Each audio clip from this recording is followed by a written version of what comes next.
Hey guys, it's a long time that we haven't read this book, Cookie, so now it's time to read it. Let's get started on chapter 16. There's 4 more chapters to go because this story has 19 chapters. So now we have reached chapter 16. Let's get started. We nearly finished this and I'm so excited to get to the end of the story. First, I need to drink some water. All good now. 16.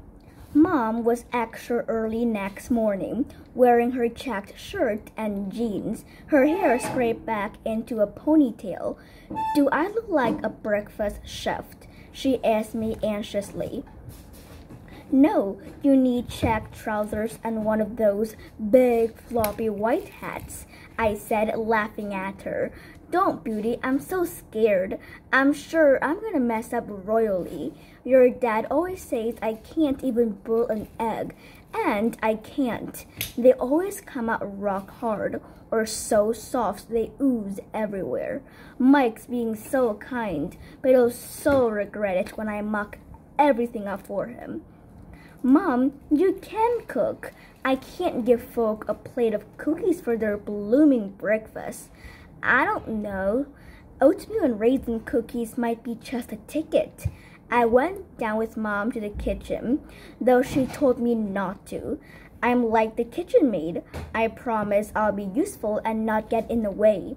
I said to Mike, "You're child labor and I'll get sent to jail for exploiting you," said Mike, but he patted me on the head and told me to stay.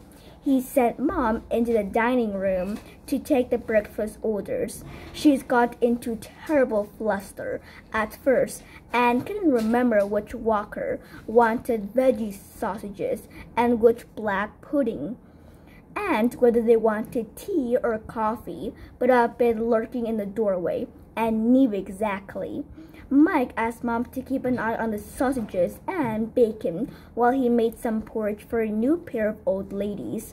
Mom's hand shook as she tried to turn the sausages so that 3 of them shot straight out of the pan and skidded across the floor. "Oh God, I'm so sorry," she said, nearly in tears. "They can be your breakfast, Dilly," said Mike cheerily. "Never mind. Shove some more under the grill. There's a dear." He didn't get the slightest bit cross, dancing around the kitchen, laughing and joking. Mom was soon laughing and joking back. She had to serve up the little boys' breakfast, and she made them each a face on a plate. A sausage cut in 2 for the eye, a tomato nose, and a bacon rasher mouth, which they both loved. She made a smiley golden syrup face in both bowls of porridge, too, and the old ladies clapped their little claw hands in delight. Mike seemed pleased when we all had breakfast together, but Mom and I really came into our own when it came to making the bed and doing the cleaning. We're used to living in a home where everything had to pin neat perfect. I would follow Mom around when I was a toddler, doing my own dusting with a hand key and writing on the vacuum cleaner. Now I could tackle housework properly myself. We worked together in each room, making beds, cleaning the bathroom, vacuuming the carpet.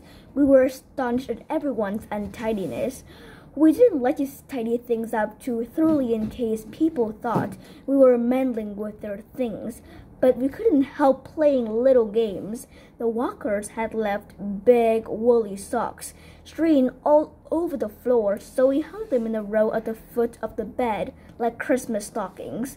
The little boys had thrown their teddies everywhere, so I collected them up and tucked them all into the cot, the covers pulled up tight to their button noses. Mike did a tiny tactful inspection into our wake and grinned appreciatively. "I've got 2 girls for the price of 1, and you've both done an excellent job. I knew it was my lucky day when I spotted you on the beach." "Our lucky day," I said happily. "Can we do some more painting together this afternoon, Mike?" "You bet we can," said Mike. Mom and I went to our little attic room to gather our things together for the beach. We were running out of clean clothes, but now Mike said we could use his washing machine.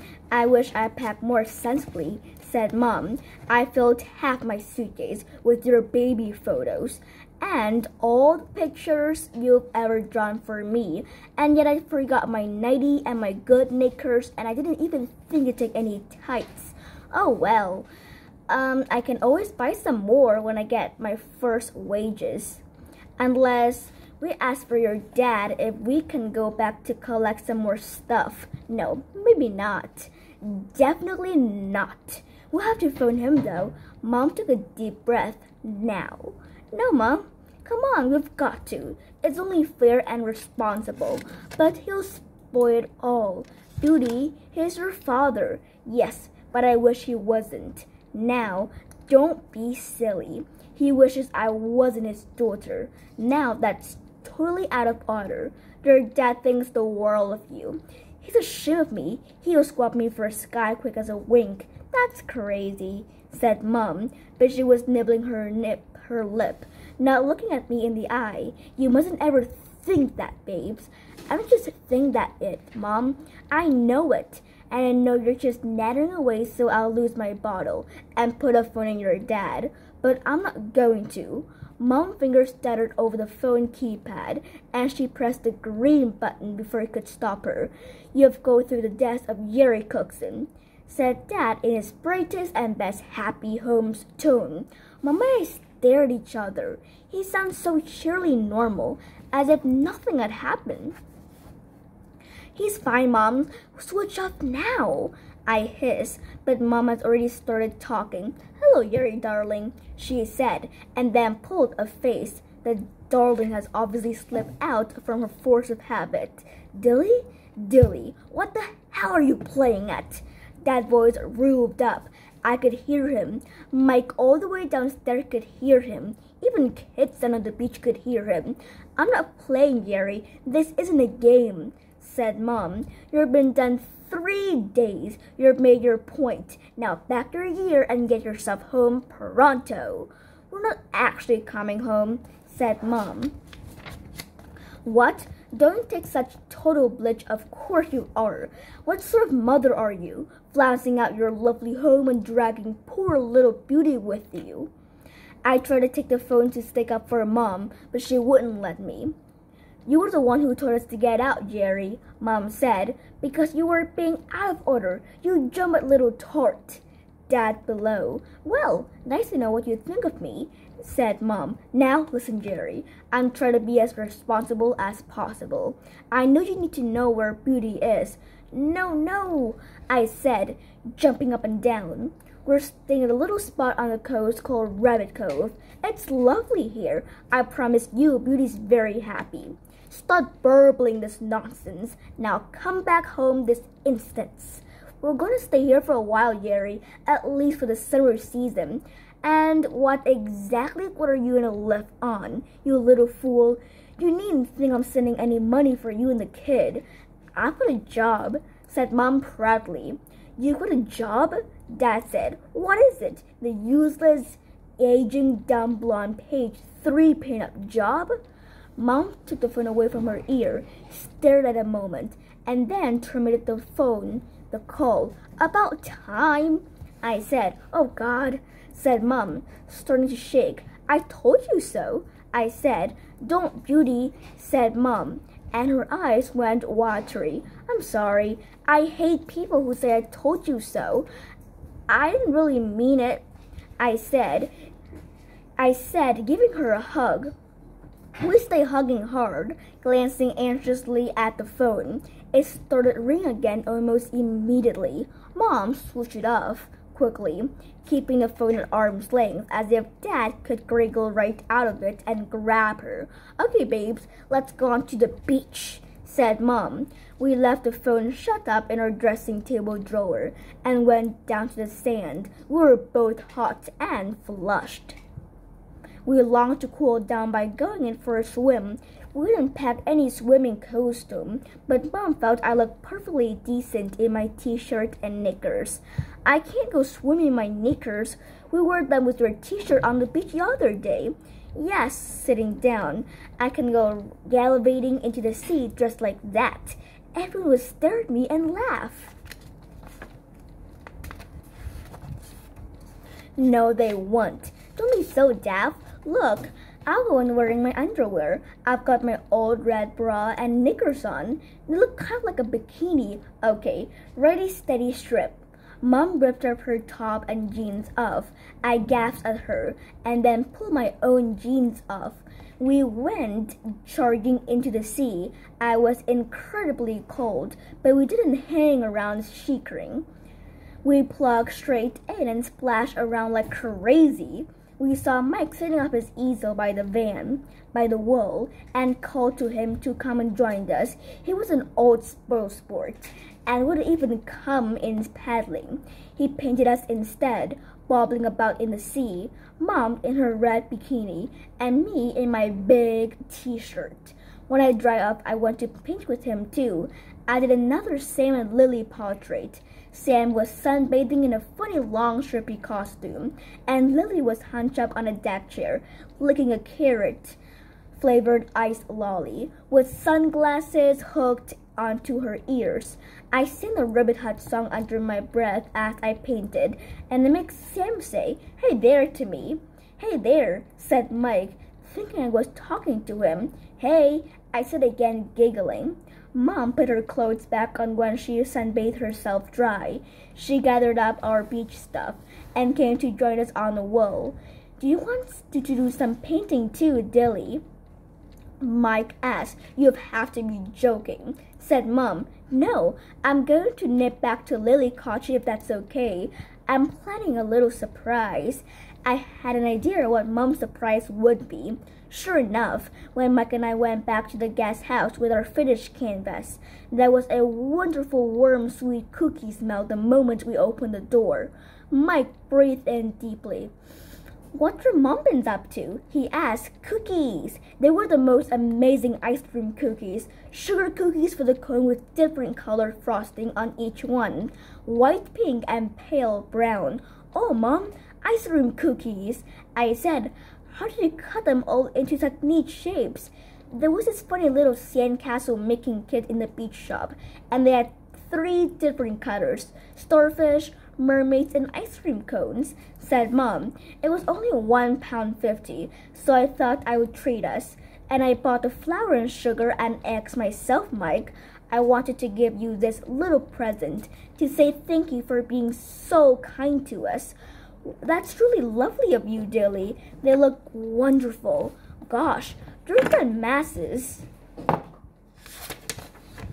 Well, I thought we could offer all the guests a cookie and a cup of tea when they come back from the beach or wherever. I thought they might like it, said Mom. They all look Mom cookies, and not just the children. The 2 very old ladies were particularly appreciative and asked Mike where he bought such lovely notable cookie.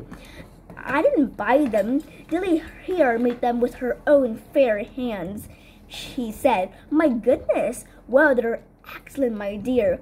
We used to in our little tea shop, and we have been so proud to serve your cookies, Dilly," they say earnestly. Mom went bright pink when I wanted to hug her.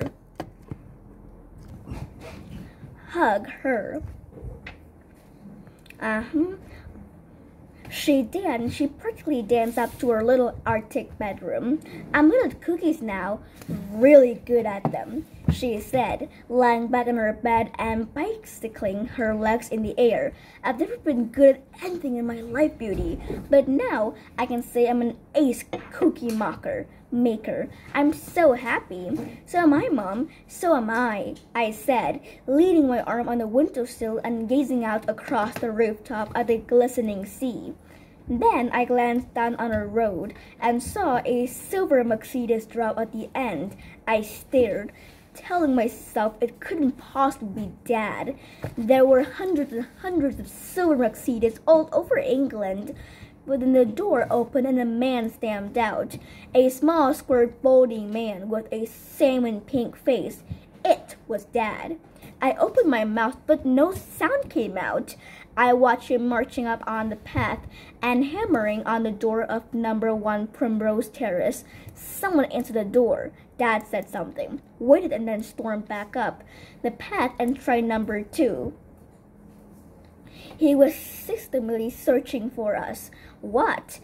Mom? I croaked. What, darling? It's Dad. He's here, and he's going to every guest house, and he'll be knocking at our door in a minute or 2. Oh, quick, Mom. We've got to get out of here. Mom jumped up and ran to the window. Oh, God, look at his face. He's flaming. Mom took a deep breath. But we're not running, sweetheart. We're going to stay here. We'll see him and we'll talk quietly and sensibly, and maybe Dad will understand. Are you mad, Mom? Dad never understands. Come on, please, I said, shaking her, but she wouldn't be budged. We're not going to skulk in our room. We're going to meet him, she said, taking hold of my hand. We went downstairs hand in hand up the hallway and opened the green front door. We stood in the porchway of Lily Cottage waiting. We heard Dad's footsteps, his abrupt knocking, his demand, "Have you got Mrs. Cookson staying here?" Mrs. Cookson, Mr. Cookson, and her daughter Beauty. Then he pounded back up next door path and burst through our gate. He was so intent on finding us that he wasn't quite focusing. He stamped halfway up the path staring at us, but somehow not seeing us. Then he stopped still, mouth open. "Hello, Jerry," said Mom calmly, although I could feel she was trembling. He stared at us, his face flooding purple. "Right, come on. Get yourself out this dump now. You're coming back home with me." I hung on tight to Mom's hand. Dad looked so crazy. I was scared he'd pick us both up bodily and stuff us head first into the boot of the Mercedes. "We're not coming. This is our home now," said Mom. "This isn't a home. It's a tacky little B&B, and the right dumb it looks too," said Dad. "Why didn't you stay in the hotel of the village?" "It's a lovely home, Dad," I said. "You shut up your face, Beauty. I'm sick of you. If you hadn't started begging for that bloody rabbit, then none of this would have happened." Dad shouted. The 2 tea shop ladies came into the hall behind us, coughing, to let us know they were there. "Come on. I haven't got time to mess around discussing the pros and cons of guest houses," Dad said. "Get your stuff and get cracking now." The 2 old ladies gasped. "Are you all right, dear?" "Shall we go and get Mike?" one inquired timidly. "Mike? Who's the hell Mike?" Dad asked. "I'm Mike," said Mike, coming into the hallway. He put his arms around the elderly ladies. "Don't worry, my dears. I'll look after the things here. I should go up to your room," he said. Then he walked forward and stood beside Mom and me. "I gather you're Dilly's husband. Would you like to come in?" he said. "No, I'm not bloody come in. I'll thank you not to entrance your nosy git. Just who the hell do you think you are?" Dad shouted. "I'm Dilly and Beauty's friend," said Mike. "Do you think I'm stupid?" "Friend, don't take the mickey out of me," said Dad, and he punched Mike right on the nose. "For God's sake," said Mike thickly, blood dripping. He fed his nose gingerly. "Have you gone mad?" "Oh, Mike, I'm so sorry. Here, have a tissue," said Mom frantically. "Do you think I was born yesterday? How long have you known her? So this was all a put-up job. I knew you'd have a bottle to leave me and strike out on your own Dilly. But is he the best you can do? He's a pensioner, for pity's sake. He doesn't look like he hasn't been to his name." "You're right on both those counts," said Mike, "but totally wrong when it comes to any kind of relationship between Dilly and me. We are simply friends. Plus, I'm technically her employer." "You what?" said Dad. "What do you employ her as?" "Might I ask?" "She's my breakfast chef," said Mike. Dad stared. and then he started spluttering with laughter. Well, if you want to kill off all your guests, then set up free Dilly in your kitchen. She can't cook to save her life. All she can make is bloody biscuits. Very, very good biscuits, said Mike. Would you like to come in and calm down and have a cup of tea and one of Dilly's cookie? Don't get a tone with me. This is my private conversation between me and my wife. Dad took a step nearer Mom. Mike did too, protectively. Now pin back your ears, Dilly. You obviously cleared up where you thought the whole business was going down the pan, and me with it. But I've got a lot of paws in the right places that are dropping the bribery nonsense. And now, this guy tipped me the wink about a Riverside Council site that's going to be pulled down. It would be even bigger than the Water Meadows deal. And I'm pretty damn sure I'm gonna get it. Do you understand what I'm saying? Yes, you're probably gonna make a lot more money, said Mom. So I'm giving you one last chance, girl. Come back now and I make the most of it, or I'll cut you off without a penny. You and the kid. Yuri, I don't want your money, said Mom. That wasn't the reason I married you. I wanted you to look after me, but I'm not that stupid little girl anymore. It's time I learned to look after myself, and Booty too, of course. Well, to hell with you, said Dad. I can do a lot better than you. You've already losing your looks. Then he looked at me. You've never had any look to speak of. You're just a waste of space, both of you. I wasted my time driving all this way to find you. You can still here in this little seaside dump forever for all I care. Dad spat on the doorstep and then stamped off. Mom and I stood watching, still holding hands tightly. Phew, said Mike. Well, come inside my little seaside dump, my dears. We'll have that cup of tea and another cookie. And I need to bury my poor nose in a bag of frozen pea. I'm so sorry, Pie. I felt so terrible. Do you think you need to go to the hospital? It could be broken, say Mom. I very much doubt it. It's been broken twice before its rubby accident, so it's no big deal. Even if it is, it'll be fine. Well, we'll be fine once we've stopped shaking. We stayed chatting to Mike and eating cookies. Mom and Mike talking about anything under the sun, apart from Dad. But when Mom and I went upstairs, she put a hell face at me. It looks like there's no going back now, she said. We're still here forever. Hooray, I said. So Mom, is this home now? Yes, I suppose it is. Then I can write to Rona to let her know where I am. Of course, darling. I got out my best card and Auntie a roll of felt tips. I drew a picture of myself on the front, painting with Mike. I did a teeny weeny picture of my picture on Mike's easel, and a picture of Rana holding poor Dad's birthday on my canvas. I wasn't quite sure what I was going to write to Rana, so I spent a lot of time coloring everything in. I even did to see the background, all different blues and greens, leaving a little white tip on the top of each wave. When the page was shiny and stiff with color, I had to turn over and write my letters. I've been rehearsing. So, it's the end. I'll see you tomorrow.